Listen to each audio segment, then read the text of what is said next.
My story tonight begins in England and it ends in Oklahoma. It's the story of a shoemaker, the spiritualist, who became a multimillionaire. William Waller was born in February 1810 in Biggleswade, Bedfordshire, England. He was born in a town about 40 miles north of London, where he grew up to learn the art of shoemaking. And while studying his craft, his parents sailed away to the New World. They made their way to the northwest corner of Pennsylvania, to the English settlement along the banks of Oil Creek. Pennsylvania was still wild and untamed. The first to settle in northwest PA were English, Irish, Scottish, and German. They clustered together to form their own communities, thereby preserving their own manners, customs, and their language. Once here, their first goal was to secure land sufficient for farming, and then next to build a cabin and raise crops. The thriving community had a blacksmith and a weaver.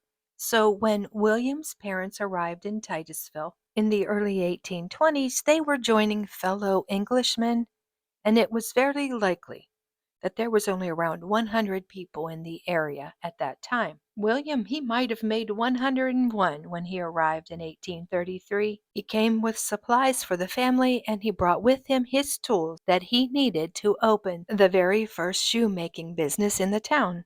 He was a young 22-year-old when he arrived, and for fun at that time, the young would dance at cornrows and jigs in the fall after the crops were put in, and they would have house raisings and quilting parties.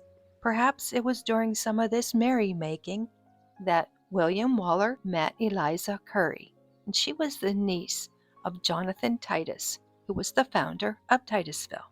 They were married and had 6 children, but sadly she died young, and he remarried Fidelia Goodrich, and he continued to make his way as a shoemaker and a farmer on his land along the banks of Oil Creek. He raised his family and he went to church. And then one day in August, his life changed forever. The news of Drake's oil well spread like fire on August 28, 1859.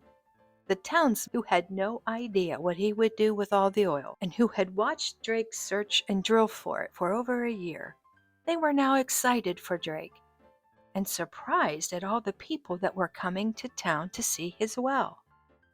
It didn't take long for the enterprising landowners along the creek to do the math and suddenly realize what was in it for them. Perhaps in an instant they thought if old man Drake could drill a well that was causing this much excitement and this much money, what would stop them from doing the same?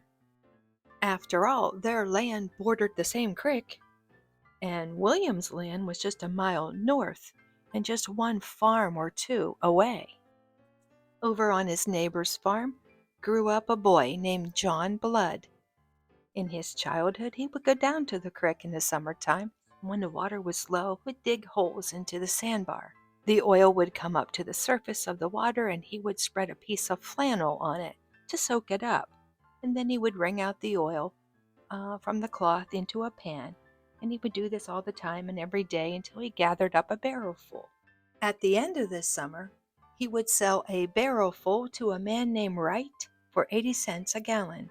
Now he claims that the very day Drake struck oil, John Watson approached his father and leased land on the Blood farm for 1/8 royalty. Later, when the news circled around town, and since his father had no idea Drake struck oil, he felt he had been taken advantage of by Watson, so they changed the lease to 1/4 royalty, only later to find out that Watson had subleased the land for 1/4 royalty to a man named Kerr from Pittsburgh.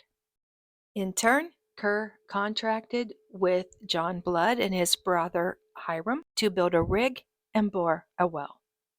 Now, their father, the farmer, was also a carpenter, so they went to the woods and cut down trees 45 feet long. They made them 8 inches square, and they built their derrick with a 16-foot base, and it was 4 foot high.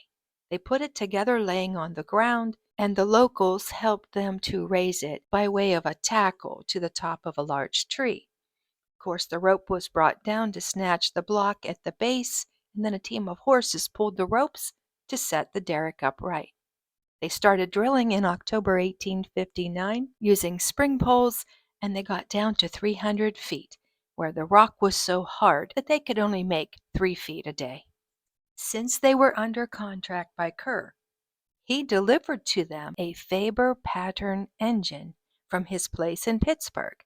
He floated it up the Allegheny River to Oil City, and from there it was hauled by a team of horses to the Blood Farm. The well went down the 1st of February, and it was cased with copper chamber. The well came in and it produced 100 barrels, and he claimed that this was the first well drilled after the Drake well. But this is contrary to historian Ernest Miller. He claims the second well was actually drilled in nearby Warren County. It's alleged that the Grandin well was drilled 4 days after Drake's, and it was the first to use an explosive charge to drill the well. Now, Grandin lived on a farm near Titusville, and he chose the center of an oil spring to begin drilling 4 days after Drake struck oil.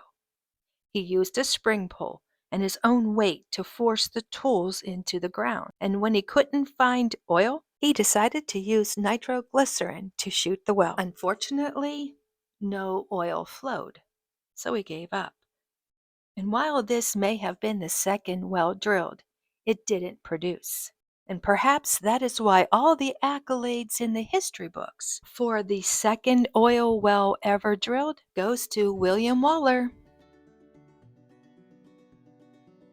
William Waller Barnsdall drilled the second producing oil well, and days later he and his partner William Abbott formed an oil company, and it's alleged that they started the very first oil refinery on Oil Creek in 1860. Allegedly before Rockefeller and his boys ever showed up. So who was right?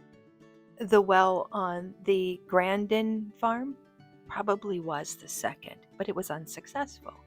And the well at the Blood Farm was probably successful, but not as much as the Barnsdall well.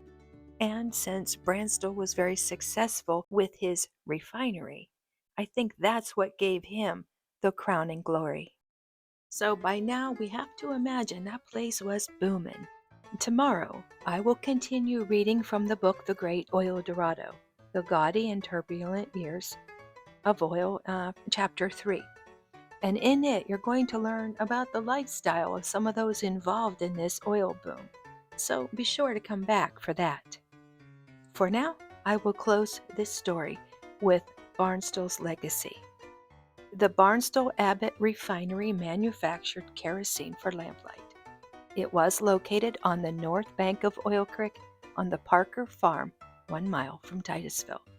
The land was deeded from James Parker to Barnsdall and Abbott on September 14, 1860, for $200. Parker retained 1/4 royalty in oil, and on November 6, 1860, work on the refinery began. And in January 1861, it was up and running, and it cost $15,000 to build. It appears that Abbott was in charge of building the refinery and obtaining the necessary machinery, which I'm sure provided quite a hardship in that desolate, heavily wooded area. There were no railroads, and everything that was floated up by riverboat was unloaded at Oil City and then transported by wagon to the region. Abbott sent a team to Franklin to pick up a boiler that had been shipped there from Pittsburgh. When the team arrived and saw the scope and size of the boiler in the water, they turned around and went home. The massive boiler proved too much for the teamsters, as they could not raise it up out of the water, nor did they have a team that could haul it. So Abbott went to Franklin with his own team, and 4 days later, after great effort, he and the boiler finally landed at Oil Creek. By 1864, the pair sold the refinery to Jonathan Watson, and his partners for $50,000. After striking it rich in Titusville, Barnsdall moved on to Bradford, and he was instrumental in developing the Bradford oil fields, and he made even more money over there. And if I read this right, there is a city in Oklahoma named and built after him, and there is a oil well on a main street in town that I hope to see in my future travels. In 1930, an exact replica of Barnsdall's refinery was built in Tulsa, and a man from Titusville named Locke had the honor of lighting the boiler under the replica of the refinery, since he actually worked at the refinery in Titusville in 1860. In his later life, he was elected mayor of Titusville, and he was instrumental in building the Universalist Church in Titusville.